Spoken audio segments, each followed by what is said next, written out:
Hello friends, నేను మీ నందు. మీరు చూస్తున్నారు నందు జర్నీ రివ్యూస్ ఇన్ తెలుగు. మన ఛానల్లో ఒక లాక్డౌన్ స్టార్ట్ అయిన దగ్గర నుంచి ఒక బైక్ రివ్యూ కూడా రాలేదు. బయట సిచ్యువేషన్ అయితే చాలా క్రిటికల్ గా ఉంది. ఇంటికి వెళ్ళినప్పుడు తప్పనిసరిగా మాస్క్ అయితే పెట్టుకోండి, అలానే సోషల్ డిస్టెన్స్ కూడా మెయింటైన్ చేయండి. ప్రెసెంట్ ఇప్పుడు నా చుట్టుపక్కల అయితే ఎవరూ లేరు. నేను కెమెరాతో షూట్ చేస్తున్న నా ఫ్రెండ్ మాత్రమే ఉన్నారు. సో అందుకని అయితే మాస్క్ అయితే నేను పెట్టుకోలేదు.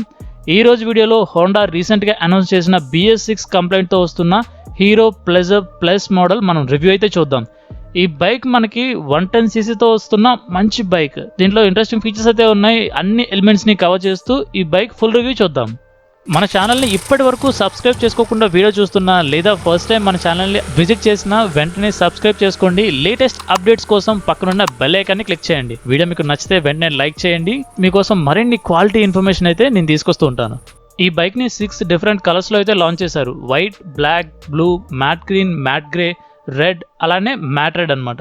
ఈ వీడియోలో మనం రెడ్ కలర్ లో ఉన్న బైక్ రివ్యూ అయితే చూద్దాం. రెడ్ కలర్ కి మ్యాట్ రెడ్ కలర్ కి డిఫరెన్స్ ఏంటంటే, మీకు రెడ్ కలర్ మనం చూస్తున్న బైక్ అయితే కొంచెం గ్లాసీ ఫినిష్ తో వస్తుంది, అంటే షైనింగ్ గా ఉంటుంది అనమాట. మ్యాట్ రెడ్ మీకు డల్ గా ఉంటుంది. ఈ బైక్ డైమెన్షన్స్ అలానే 360 డిగ్రీస్ వ్యూని ఇప్పుడు మీరు స్క్రీన్ మీద చూడొచ్చు.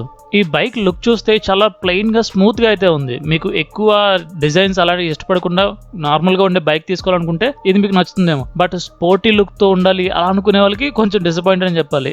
డిజైన్ మాత్రం చాలా ప్లెయిన్ గా అయితే ఉంది.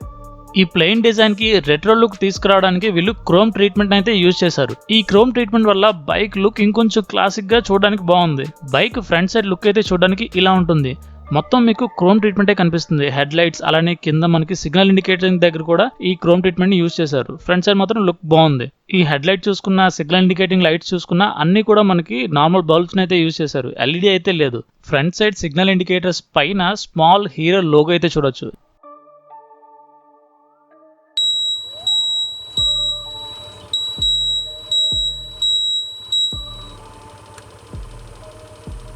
ఈ బైక్ లో ఫుల్లీ అనలాగ్ కన్సోల్ అయితే యూజ్ చేశారు. ఇప్పుడు వస్తున్నవన్నీ కూడా మనకి డిజిటల్ కన్సోల్ తోనే వస్తున్నాయి. బట్ ఈ బైక్ లో మాత్రం మనం అనలాగ్ కన్సోల్ అయితే చూస్తున్నాం. ఇందులో స్పీడోమీటర్, ఓడోమీటర్, ఫ్యూయల్ ఇండికేటర్, అలానే సిగ్నల్ ఇండికేటింగ్ కీస్ తో పాటు మీకు సైడ్ స్టాండ్ సెన్సార్ కూడా ఇక్కడ ఇండికేట్ చేస్తుంది.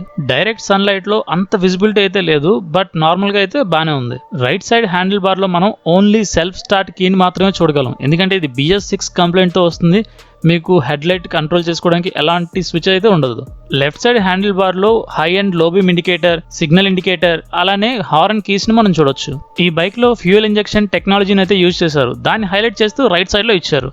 బ్యాక్ సైడ్ సీట్ కింద మీరు అబ్జర్వ్ చేస్తే ఇక్కడ కూడా మీకు క్రోమ్ ట్రీట్మెంట్ అయితే కనిపిస్తుంది. ఈ క్రోమ్ ట్రీట్మెంట్ వల్లే బైకింగ్ కొంచెం క్లాసిక్ లుక్ తో చూడడానికి అయితే బాగుంటుంది. సీట్ కి బ్యాక్ సైడ్ మీరు ప్లెజర్ ప్లస్ అని చెప్పి మోడల్ నేమ్ అయితే చూడొచ్చు. ఇది తప్ప బైక్ లో ఇంకెక్కడ మోడల్ నేమ్ గానీ కంపెనీ నేమ్ గానీ పెద్దగా హైలైట్ చేస్తే కనిపించట్లేదు. సో మీకు ఇది చూడడానికి కొంచెం ఎలక్ట్రిక్ బైక్ లాగా అయితే లుక్ కనిపిస్తుంది. ఈ బైక్ లో సైలెన్సర్ లుక్ అయితే చాలా బాగుంది. సైలెన్సర్ కి అలానే మొత్తం సైలెన్సర్ పైప్ కూడా మొత్తం కవర్ చేస్తూ గార్డ్ అయితే ఇచ్చారు. పిలన్ రైడర్ ఫుట్ పెగ్స్ అయితే మీరు చూడొచ్చు. ఇవి ఫోల్డబుల్ అనమాట, డైరెక్ట్ ఫిక్సెస్ అయితే కాదు. సో మీరు కావాలనుకుంటే ఫోల్డ్ చేసుకుని యూజ్ చేస్తున్నప్పుడు బయటకు పెట్టుకోవచ్చు. వీటి క్వాలిటీ కూడా బాగుంది. సీట్ కి back side full grab rail అయితే యూజ్ చేశారు. బ్యాక్ సైడ్ కూర్చున్న వాళ్ళకి ఇది కొంచెం కంఫర్ట్ గా ఉండేలా చేస్తుంది. ఇంకా మీరు బ్యాక్ సైడ్ ఉన్న టైల్ లైట్ అలానే సిగ్నల్ ఇండికేటింగ్ లైట్స్ చూస్తున్నా సరే ఎక్కడా కూడా LEDని అయితే యూజ్ చేయలేదు. లైట్స్ ఆన్ చేసిన తర్వాత టైల్ లైట్ అలానే సిగ్నల్ ఇండికేటింగ్ లైట్స్ లుక్ ఎలా ఉందో ఇప్పుడు మీరు చూడొచ్చు.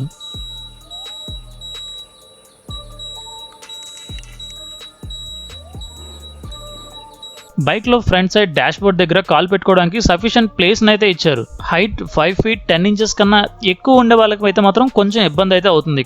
ఇక్కడ మీరు స్మాల్ యూటిలిటీ బాక్స్ అయితే చూడొచ్చు. దీంట్లో మొబైల్ గానీ చిన్న చిన్న థింగ్స్ ని ప్లేస్ చేసుకోవడానికి వీలుగా అయితే ఉంటుంది. మీరు ఇక్కడ మనకి మొబైల్ ఛార్జింగ్ పోర్ట్ అయితే ఇస్తున్నారు. దీన్ని యూజ్ చేసి మొబైల్ అయితే ఛార్జ్ చేసుకోవచ్చు. బట్ ఈ ఛార్జింగ్ పోర్ట్ అనేది కింద వైపు ఉంటుంది. పోర్ట్ పెట్టేటప్పుడు కొంచెం ఇబ్బందిగా అయితే ఫీల్ అవుతారు. ఛార్జింగ్ పెట్టాక యూటిలిటీ బాక్స్ నుంచి మొబైల్ తీసుకోవడం అయితే మర్చిపోద్దు, ఎందుకంటే దీనికి ఎలాంటి లాక్ ఫీచర్ అయితే లేదు. ఈ డాష్ బోర్డ్ దగ్గరే సీట్ కింద మీరు హుక్ అయితే చూడొచ్చు. ఏవైనా మీరు ఇక్కడ తగిలించుకోవడానికి బాగుంటుంది అనమాట. అండర్ సీట్ ని యూజ్ చేయాలంటే మీరు ఎక్స్టర్నల్ కీ పొజిషన్ ని యూజ్ చేయాల్సి ఉంటుంది. ఇగ్నిషన్ దగ్గర ఆపరేట్ చేయడానికి అయితే అవ్వదు. దీనివల్ల అండర్ సీట్ ని ఆపరేట్ చేసిన తర్వాత కీని అక్కడే మర్చిపోతూ ఉంటాం. ప్రతిసారి మనం కీ కోసం వెతుకోవాల్సిన పరిస్థితి ఉంటుంది. అదే ఇగ్నిషన్ దగ్గర ఇది ఇచ్చుంటే బెటర్ గా ఉండేది. అండర్ సీట్ లో మీకు ఒక లైట్ ని అయితే ప్రొవైడ్ చేస్తున్నారు. లో లైటింగ్ లో ఉన్నప్పుడు అండర్ సీట్ లో ఏమైనా ఐటమ్స్ పెట్టినప్పుడు మీకు హెల్ప్ అవుతుంది. అండర్ సీట్ లో మీరు ఫుల్ ఫేస్డ్ హెల్మెట్ ని కూడా ఈజీగా ప్లేస్ చేయొచ్చు. అలానే ఈ బైక్ లో 4.8 లీటర్ ఫ్యూయల్ ట్యాంక్ కెపాసిటీ అయితే ఉంది. ఈ బైక్ లో ఫ్రంట్ అండ్ బ్యాక్ ఒకేలాంటి టైర్స్ అయితే యూజ్ చేస్తారు. ఇవి 90/100 ట్యూబ్లెస్ టైర్స్. వీల్ విషయంలో మాత్రం మీకు 2 డిఫరెన్స్లు అయితే ఉంటాయి. ఇది అలాయ్ అండ్ మెటల్ వీల్ తో వస్తుంది. మీకు మెటల్ వీల్ కన్నా అలాయ్ వీల్ లో కొంచెం ప్రైస్ ఎక్కువ ఉంటుంది. ఇందులో ఎలాంటి డిస్క్ బ్రేక్స్ అయితే యూజ్ చేయలేదు, ఓన్లీ డ్రమ్ బ్రేక్స్ తోనే వస్తుంది. ఇందులో IBS ఇంటిగ్రేటెడ్ బ్రేకింగ్ సిస్టమ్ అయితే యూజ్ చేసినట్టు తెలుస్తుంది. అంటే మీకు ఒకేసారి ఫ్రంట్ అండ్ బ్యాక్ వీల్ లో బ్రేక్స్ అప్లై అవుతాయి అనమాట. ఈ బైక్ లో సైడ్ స్టాండ్ సెన్సార్ ని యూజ్ చేశారు. ఇది ఒక సేఫ్టీ ఫీచర్. మీరు బైక్ స్టార్ట్ చేసే ముందు సైడ్ స్టాండ్ తీసామో లేదో చెక్ చేసుకోకపోయినా మీకు ఇన్స్ట్రుమెంట్ క్లస్టర్ లో కనిపిస్తుంది. అక్కడ నుంచి చెక్ చేసి తీసుకోవచ్చు. కాకపోతే ఇది తీయకపోతే ఇంజిన్ స్టార్ట్ అవ్వకపోవడం అలా అయితే ఉండదు. ఆ ఫీచర్ కూడా ఇచ్చుంటే బాగుండేది, బట్ అప్పుడు ప్రైస్ ఇంకా ఎక్కువైపోతుంది అనమాట. ఇక్కడ మీరు గ్రౌండ్ క్లియరెన్స్ ని కూడా అబ్జర్వ్ చేయొచ్చు. 155 mm అయితే ఉంది. ఈ బైక్ కోసం మనం అన్ని వ్యూస్ ఎలా ఉందో చూసారు కదా. ఇప్పుడు ఈ బైక్ మీద నా ఓన్ ఎక్స్పీరియన్స్ దీని మీద ఎలా ఉందో ఇప్పుడు మనం చూద్దాం.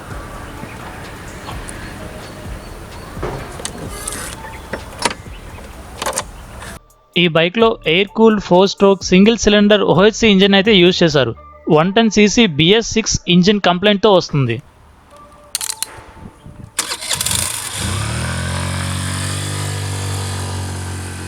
Maximum power 6 kW 8 bhp at 7000 rpm. Maximum torque 8.7 Nm at 5500 rpm. బైక్లో నాకు ఇంప్రెసివ్గా అనిపించింది ఏంటంటే పికప్. బైక్ స్టార్ట్ చేసిన వెంటనే మంచి పికప్ అయితే అందుకుంటుంది. మీకు డ్రైవింగ్ కూడా చాలా స్మూత్గా ఉంది. మీకు అదర్ 110cc సెగ్మెంట్లో వస్తున్న స్కూటర్స్తో కంపేర్ చేసుకుంటే దీంట్లో మాత్రం డ్రైవింగ్ స్మూత్గా ఉంది. టర్నింగ్స్ టైంలో కూడా మీకు ఎలాంటి ఇబ్బంది ఉండదు. Bike weight just 104 kg curb weight అయితే ఉంది. దీనివల్ల బైక్ని మీరు టర్నింగ్ చేస్తున్నప్పుడు ఈజీగా యాక్సెస్ చేయొచ్చు. ముఖ్యంగా లేడీస్కి ఎక్కువ వెయిట్ హ్యాండిల్ చేయలేము, లైట్ వెయిట్గా ఉండి మంచి పికప్ ఉన్న బైక్ అంటే ఇది మీకు బాగుంటుంది. ఎందుకంటే మంచి పికప్తో పాటు ఈజీగా హ్యాండిల్ చేయడానికి అయితే ఉంటుంది. బ్రేకింగ్ కోసం అంటూ సపరేట్గా ఎలాంటి టెస్ట్ అయితే చేయలేదు, బట్ బైక్ని మీరు నార్మల్ స్పీడ్లో డ్రైవ్ చేస్తున్నప్పుడు బ్రేక్స్ బాగానే అప్లై అవుతున్నాయి. బట్ డిస్క్ బ్రేక్స్తో మాత్రం కంపేర్ చేయొద్దు. ఈ బైక్లో నేను డిసప్పాయింట్ అయిన విషయం ఏదైనా ఉంది అంటే అది మ్యాక్సిమం స్పీడ్. ఇప్పుడు 110cc వస్తున్న అన్ని బైక్స్ కూడా మ్యాక్సిమం 80 km/h స్పీడ్తో వెళ్ళొచ్చు. బట్ ఈ బైక్లో ఇది 80 దగ్గరే స్ట్రక్ అయిపోతుంది. 80 కన్నా స్పీడ్గా వెళ్ళడానికి అవ్వట్లేదు. బట్ ఇక దీనికి ఉన్న డ్రమ్ బ్రేక్స్ కాదు, మీరు 80 కన్నా బిలో వెళ్తేనే మంచిది. బట్ మ్యాక్సిమం స్పీడ్ ఎలా ఉందో చూపించడానికి ఈ వీడియో చేస్తున్నాను.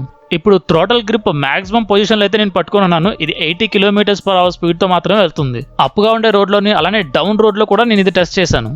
ఇక ఈ బైక్ ప్రైసింగ్ విషయానికి వస్తే దీంట్లో 2 వేరియంట్స్ అయితే ఉన్నాయి. ఒకటి అలాయ్ వీల్స్, అలానే మెటల్ వీల్స్. విశాఖపట్నంలో metal wheels ex showroom price 60,200 అయితే ఉంది. అలానే మీకు అలాయ్ వీల్స్ కావాలంటే ఇంకో 2,000 ఎక్స్ట్రా అయితే పే చేయాల్సి ఉంటుంది. RTO అండ్ ఇన్సూరెన్స్ అమౌంట్తో కలిపి ఆన్ రోడ్ ప్రైస్ మీకు అరౌండ్ 75,000 అయితే ఉంటుంది. ఈ బైక్లో మైలేజ్ చూసుకుంటే యావరేజ్గా 50 km/L మైలేజ్ అయితే వస్తుంది. ఇక ఈ బైక్లో ప్రోస్ అండ్ కాన్స్ కోసం మాట్లాడుకుంటే ప్రోస్ చూసుకుంటే మంచి పికప్ అయితే ఉంది. అలానే మీరు 60 km స్పీడ్లో వెళ్తున్నప్పుడు కూడా స్మూత్ ఎక్స్పీరియన్స్ అయితే ఉంటుంది. అలానే రెట్రో లుక్ కోసం వీళ్ళు క్రోమ్ ట్రీట్మెంట్ యూజ్ చేశారు, అది కూడా బాగుంది. ఇక కాన్స్ విషయానికి వస్తే దీంట్లో ఎక్స్టర్నల్ బూట్ స్టోరేజ్ యాక్సెస్ కీని అయితే ఇచ్చారు. మీరు లుక్ కోసం ఎక్కువ ప్రయారిటీ ఇస్తున్నట్టయితే ఇది స్పోర్టీ లుక్తో రాదు. సో మీకు అక్కడ కొంచెం డిసప్పాయింట్ అయ్యే ఛాన్స్ ఉంది. ఇండియన్ గవర్నమెంట్ రీసెంట్గా జరిగిన GST కౌన్సిల్లో ట్యాక్స్ రేట్స్ అనేవి రివిజన్ చేయడానికి ట్రై చేస్తున్నారు. సో మీకు బైక్ ప్రైస్ అయితే ఫ్యూచర్లో తగ్గబోతున్నాయి. సో బైక్ కొనే ముందు ఒకసారి ఆ ట్యాక్స్ రేట్ని క్లియర్గా అబ్జర్వ్ చేసి అప్పుడు తీసుకుంటే బెటర్. ఈ వీడియో మీకు నచ్చుతుంది అనుకుంటున్నాను. నచ్చితే లైక్ చేయండి, షేర్ చేయండి, మన ఛానల్ని సబ్స్క్రైబ్ చేసుకోండి. నేను అప్లోడ్ చేసిన వీడియోస్ వెంటనే మీకు నోటిఫికేషన్ రావాలంటే సబ్స్క్రైబ్ ఆప్షన్ పక్కనే ఉన్న బెల్ ఐకాన్ని క్లిక్ చేయండి. Please wear helmet and ride safely. This is Nandu signing off. See you in my next video. Bye bye now.